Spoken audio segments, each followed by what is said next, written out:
नमस्कार साथियों। तो आज है 23 जुलाई 2026।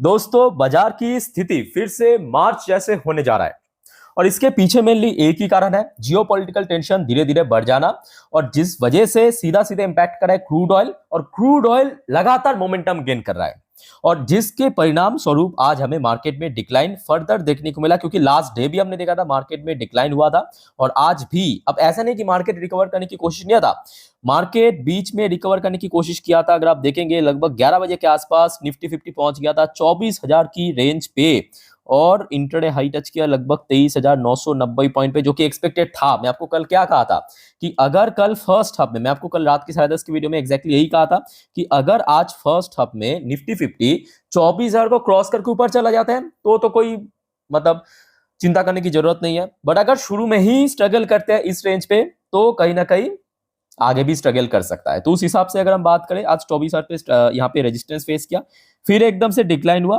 और most of the time second half में तो 23,900 के नीचे ही था, एक भी मिनट के ऊपर नहीं जा पाया और उसी लेवल पे क्लोजिंग गया। दूसरी तरफ आ जाइए बैंक्स, क्योंकि क्रूड ऑयल की प्राइस बढ़ जाना इनडायरेक्टली इंपैक्ट करेगा बैंक्स को। कैसे? क्योंकि क्रूड ऑयल प्राइस बढ़ गया तो हमारे जो सेंट्रल बैंक है आरबीआई, उसको भी रेट हाइक करना पड़ेगा और रेट हाइक अगर हो गया फाइनेंशियल मार्जिन पे इंपैक्ट पड़ेगा बैंक्स के। और जिस वजह से आप देखिए आज की डेट में मोस्टली जो बड़े बैंक्स है उसकी शेयर्स में गिरावट हुआ और बैंक निफ्टी सीधा सीधा 534 पॉइंट नीचे 0.94% नीचे आके क्लोजिंग था। मतलब निफ्टी 50 में जितना ना गिरावट हुआ, नोट करना, बैंक निफ्टी से ज्यादा गिरा और कम ज्यादा गिरावट ऑलमोस्ट सारी सेक्टर में देखने को मिला, एक आध के अलावा। जैसे कि Nifty IT kind of flat था बट थोड़ा बहुत वीकनेस यहाँ पे भी था। नेक्स्ट 50 की बात करें 0.63% नीचे। Mid cap 100, Nifty 500, Nifty 100, Nifty mid cap 50। Reality, infra, energy, FMCG, MNC, pharma, PSC, PSU bank. Auto sector आज फिर भी मैं कहूंगा ठीक ठाक था, अदरवाइज मेटल सेक्टर में अगेन गिरावट हुआ। Small cap 100, Nifty 200, commodities, consumption, most of the, मतलब आप कह सकते हो कि आज 90% सेक्टर एक आध के अलावा नेगेटिव में था और नेगेटिव में क्लोजिंग दिया था। अच्छा, अब देखिए ये भी एक बहुत बड़ी फैक्ट है कि कल रात में, जैसे कि आपको मैं 10:30 की वीडियो या रात की 12 बजे की वीडियो में भी दिखाया था कि कैसे डॉ जोन्स शुरू तो बढ़िया हुआ था पर उसके बाद देखिए back to back downside movement हमें देखने को मिला था। सेम अगर आप देखेंगे नैस्डैक कंपोजिट भी नेगेटिव में क्लोजिंग दिया था कल रात को, ठीक है। और आज सुबह की अगर हम बात करें, वही जियोपॉलिटिकल टेंशन के कारण डॉ जोन्स की फ्यूचर्स जो है, मतलब जब आज सुबह शुरू हुआ था तब भी नेगेटिव में था, अभी भी देखिए नेगेटिव में चल रहा है 0.35% नीचे। और दूसरी तरफ नैस्डैक कंपोजिट की जो फ्यूचर्स है वो भी लगभग 0.47% नीचे चल रहा है। तो मोस्ट ऑफ द चांस है कि आज रात में यूएस मार्केट नेगेटिव में ओपन होगा, ठीक है। तो इस बारे में आपको मैं कल जैसे ही आज रात की 10:30 की वीडियो में दे दूंगा जानकारी। अच्छा चलो आगे बढ़ते हैं। एशियन पैसिफिक मार्केट की कैसा स्थिति था आइए देख लेते हैं। जापानीज मार्केट आज बढ़िया था, most of the index positive में क्लोजिंग दिया। चाइनीज मार्केट भी बढ़िया था, most of the index positive में था। हांगकांग की मार्केट भी पॉजिटिव में था। साउथ कोरियन मार्केट एक्चुअली बहुत गिर गया था, ये देखिए आप, मतलब साउथ कोरियन मार्केट जो बैक टू बैक रिकवर कर रहा है, पिछले कुछ महीनों में बहुत गिर गया था, याद आ रहा है। इंडियन मार्केट तो आपके सामने ही है, आज फिर से वीकनेस के साथ closing. Taiwanese market flat closing. Australian market फिर भी थोड़ा सा रिकवर किया, ये खचरा आज गिरा है, बहुत पिटा है खचरा।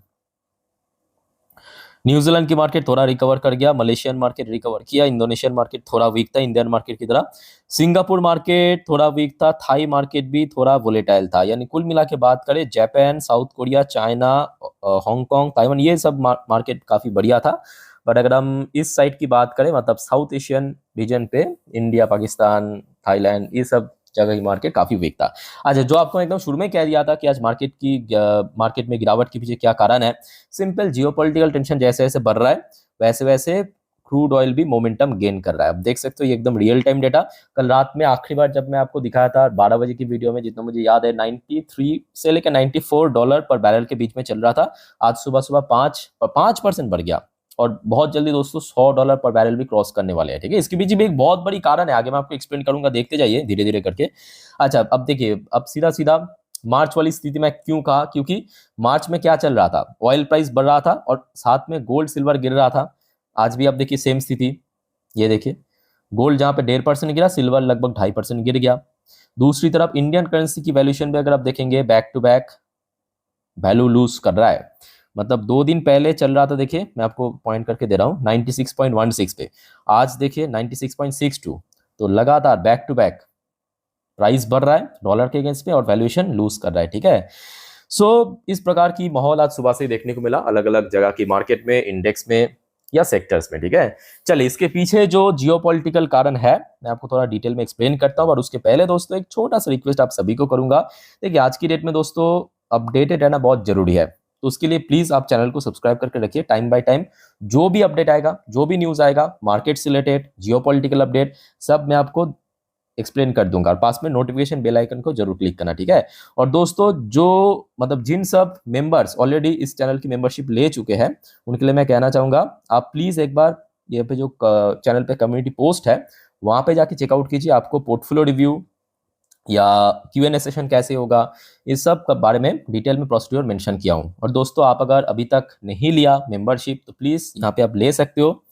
तो यहाँ पे आपको देखिए नॉर्मली जो वीडियो आता है वो तो आपको मिलेगा ही, और उसके साथ साथ अदर्स बेनिफिट्स भी मिलेगा। पोर्टफोलियो रिव्यू, Q&A सेशन पे आप शामिल हो सकते हो जो कि हर संडे को आएगा, या आप जब कमेंट करोगे वहाँ पे मैं डायरेक्टली आपका रिप्लाई दे दूंगा जो भी आपका क्वेरीज रहेगा, या स्टॉक सजेशंस जैसे इंपॉर्टेंट जो फैसिलिटी आपको मिलेगा। तो यहाँ पे कोशिश कीजिएगा प्रीमियम कट और गोल्ड कट को लेने के लिए, क्योंकि यहाँ पे आपको मैक्सिमम बेनिफिट मिलेगा, ठीक है। जरूर पढ़ लेना यहाँ पे सारे जो फैसिलिटी की बात मेंशन किया हूँ। चलो आगे बढ़ते हैं दोस्तों। अच्छा नेक्स्ट चलिए सबसे पहले मनी कंट्रोल ने कौन कौन से ऐसे फैक्टर्स को मेंशन किया ये फटाफट देख लेते हैं। ज्यादा टाइम वेस्ट नहीं करेंगे यहाँ पे। एक ही रीजन है normally, rise in crude oil price, और यही मैं कहूंगा एकदम मतलब प्राइम फैक्टर है। एफआईएस की सेलिंग ये तो होगा ही, देखिए जब माहौल बिगड़ेगा तो एफआईएस फिर से बेचना शुरू करेगा, बट शुक्र है कि अभी बहुत ज्यादा बेच नहीं रहा। वीक ग्लोबल क्यूज उतना भी ज्यादा नहीं था, और टेक्निकल आउटलुक। चलो अच्छा सबसे पहला दोस्तों रिपोर्ट आ रहा है, देखिए मार कटाई तो चल रहा है, ठीक है, इसमें कोई नया बात नहीं है, और इसको मैं ज्यादा रिपीट भी नहीं करूंगा। सिर्फ एक ही न्यूज में आपको दिखा के छोड़ा हूं, जो मेन मुद्दा उस पर लेके चलता हूं। US launches fresh wave of strike against Iran military infrastructure, तो ये पिछले 10-11 दिन से चल ही रहा है, इसमें कोई बड़ी बात नहीं है। और दूसरी तरफ से आप ईरान भी लगातार यूएस की जो बेसिस है वहां पे हमला कर रहा है, ठीक है। अब देखिए यहाँ पे ईरान की तरफ से एक बिग वार्निंग दिया। वार्निंग देने के पीछे दोस्तों तात्पर्य क्या है ये पहले आप समझिए। दोस्तों कल रात की 12 बजे की वीडियो अगर आपने देखा, मैं आपको थंबनेल ही दिखा देता हूं। मैं थंबनेल पे ही मेंशन कर दिया था कि ट्रम्प ये क्या कह दिया।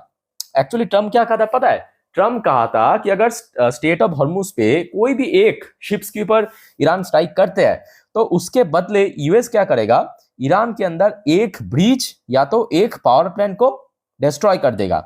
तो उसके जवाब में मतलब उसके रिप्लाई देते हुए ईरान ने कहा कि will strike breaches across region. तो आप अगर हमारे पावर प्लांट या तो कोई भी ब्रीच के ऊपर हमला करोगे तो हम उस रीजन पे मतलब मिडिल ईस्ट रीजन पे कोई भी देश की जो ब्रिजेस है उसको हम डिस्ट्रॉय कर देंगे भले ही वो वॉर पे इन्वॉल्व ना हो, ठीक है। ये ट्रम्प की जो थ्रेट आया था पावर प्लांट वाली उसके रेस्पेक्ट में कहा।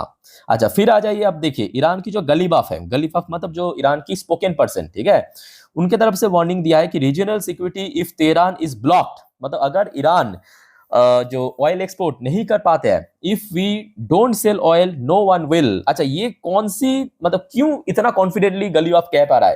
दोस्तों याद कीजिए 2-3 दिन पहले मैं आपको कहा था ईरान ने जो हौतीस, येमेन की जो हौतीस रिबेल है उनको पहले से ही बता दिया था कि जो रेड सी है उसको ब्लॉक करने के लिए, और उसके मुताबिक हौतीस ने दोस्तों ये है मेन मुद्दा। आज जो ऑयल प्राइस 5% गेन किया ना, ये है मेन मुद्दा। Houthis targets Houthi tankers in Red Sea as US launches fresh strike on Iran. अब इसके वजह से क्या होगा पता है? मैं आपको एक फुल मैप में दिखा देता हूं तो आपको प्रॉपर समझ आ जाएगा कि एक्चुअली होने क्या वाला है। देखिए एक तो ये तो आपको पता है कि आज की डेट में ये जो स्टेट ऑफ हॉर्मुज है, ये जो स्टेट ऑफ हॉर्मुज है ये टोटली ब्लॉक्ड है, ठीक है।